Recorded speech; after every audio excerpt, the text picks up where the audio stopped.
Então, Vânia, para a gente começar, eu quero entender um pouquinho quais são os principais problemas que mais geram conflitos na área assistencial, na área da saúde também, né, em geral. Mas hoje a gente está com bastante enfermeiros também participando, então se a gente puder começar pela área assistencial, seria interessante, tá bom? A palavra é sua. Obrigada, Cláudia. Então, de novo, acho que focar muito nesse tema, né, pessoal? Acho que conflitos é algo, e eu fico até contente, né, de saber, Cláudia, desse grande interesse dos profissionais a respeito desse tema, que realmente a gente fala muito pouco, né? Fala muito pouco, às vezes os profissionais, principalmente os recém-formados, os profissionais que estão ingressando na carreira, realmente precisam ter mais oportunidades de discussões e de aprendizados a respeito do tema. Porque o primeiro passo que eu acho importantíssimo é colocarmos de uma forma muito clara que os conflitos são reais, os conflitos existem, né? Seja da natureza humana, seja da natureza do ambiente, algo promove aquele conflito, né, entre 2, 3, 4 pessoas ou mais, da mesma equipe, de outras equipes, mas ele existe. E a partir do momento que nós vamos tratar, que nós tratemos esse tema com a maior eu diria, relevância, né, quanto mais nós colocarmos, principalmente, aquele esforço positivo da gente entender o que de fato acontece, é um ganha-ganha, né? Todas as equipes ganham. Então, esse tema é extremamente importante e está em evidência nos dias de hoje.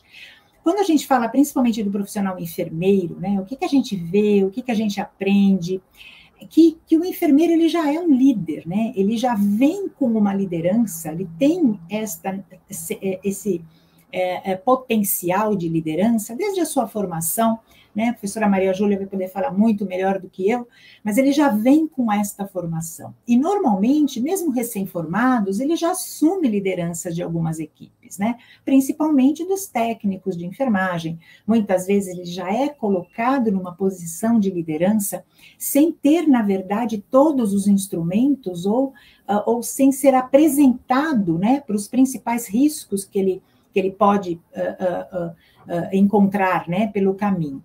Então, eu diria que eles estão frequentemente expostos a vários conflitos no dia a dia.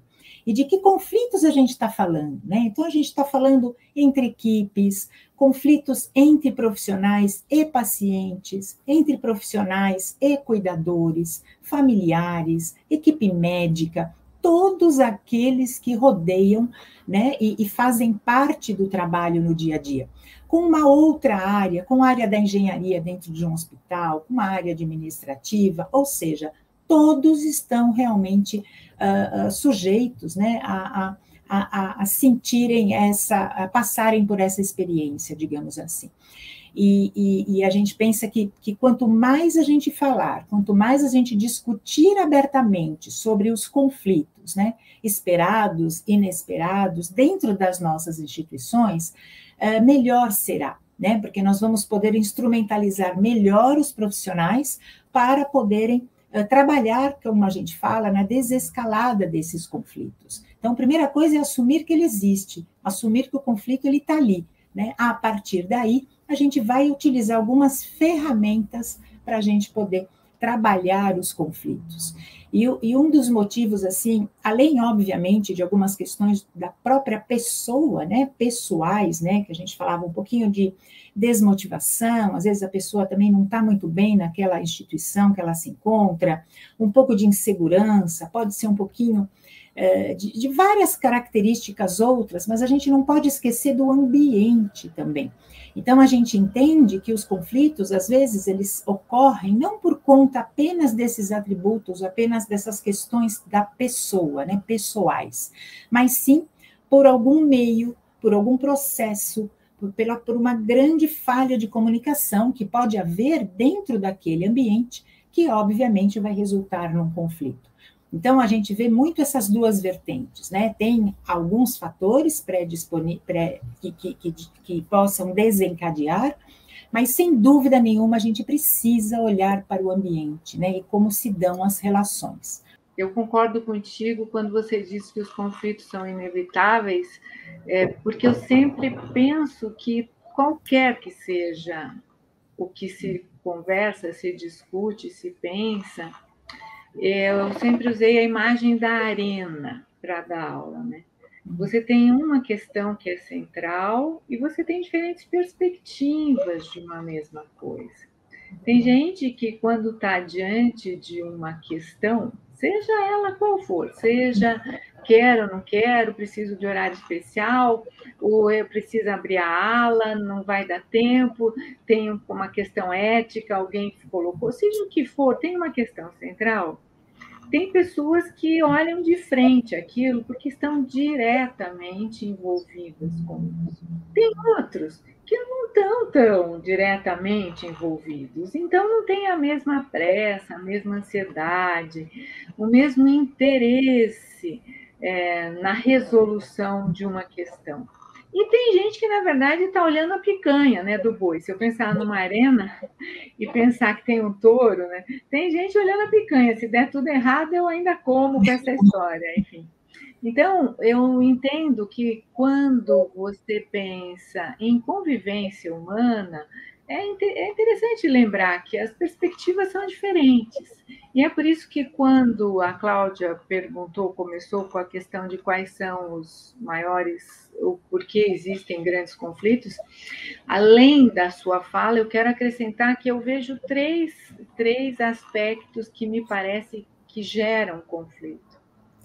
O primeiro deles é que as pessoas às vezes fazem questões, mas elas costumam ouvir para responder, não para compreender.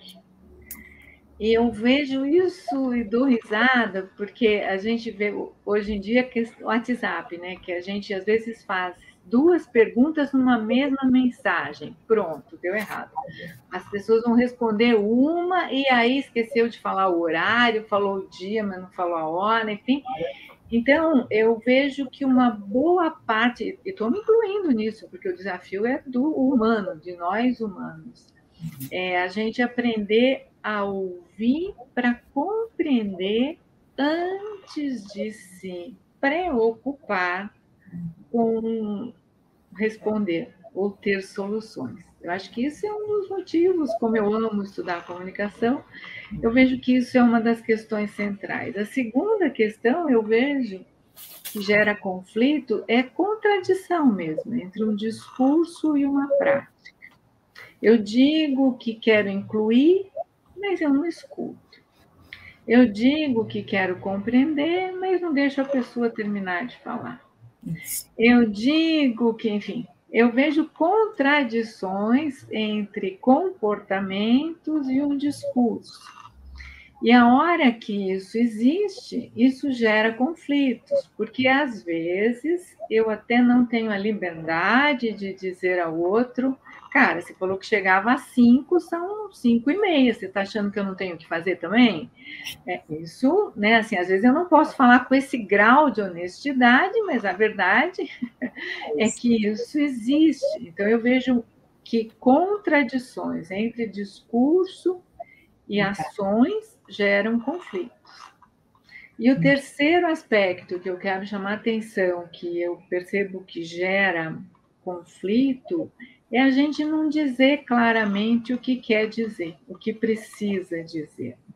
E quando eu não digo claramente o que eu preciso dizer, eu também não posso imaginar que o outro adivinha, porque ele está olhando de outra perspectiva. Então, às vezes, eu escuto expressões do tipo, bom, você sabe, né? Eu juro que eu morro de vontade de falar, não sei nem do que você está falando, cara.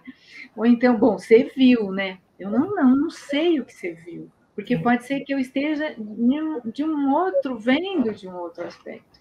Então, eu percebo também que a gente não ser clara naquilo que pode e quer dizer, porque é importante para a questão colocada, também gera muito conflito. Então, só gostaria de complementar com esses 3 aspectos que me chamam muito a atenção no dia a dia. Sem dúvida. Olá, meu nome é Cláudia Palmucci e tenho um convite especial para você que acabou de assistir esse vídeo. Se você gostou, dê um like aqui embaixo, dizendo também para a gente suas sugestões de temas, comentários, dúvidas, para que a gente possa fazer a nossa próxima live na Quarta RH. Lembre-se também de se inscrever no nosso canal para receber nossas notificações de novos vídeos. Muito obrigada!